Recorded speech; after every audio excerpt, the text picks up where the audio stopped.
Welcome to Burlap Teachers. Enjoy the video. You start by ensuring the pan is clean and dry. Any residual coating or rust must be removed now because it prevents proper seasoning. Once done, preheat your oven to 450 degrees F and place the skillet upside down to allow oil to flow off evenly. Next, apply a thin layer of high smoke oil, like grapeseed or flax, about 1/2 teaspoon, wiping until it looks almost dry.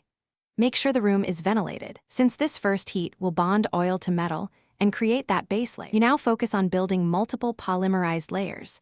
This is the core of seasoning, and it takes repetition. Place the oiled pan in the oven and bake for 1 hour at 450 degrees F. Then turn the oven off and let it cool for 2 hours or more so the oil fully hardens. Once cooled, reapply a very thin coat and repeat 3 to 4 times to develop a durable, non-stick surface. Make sure to wipe off excess so coats stay even. Pooled oil creates sticky spots instead of a glossy finish. You can start cooking once the surface looks smooth and dark. Choose a fatty food like bacon or steak for the first use because the rendered fats fortify the seasoning quickly.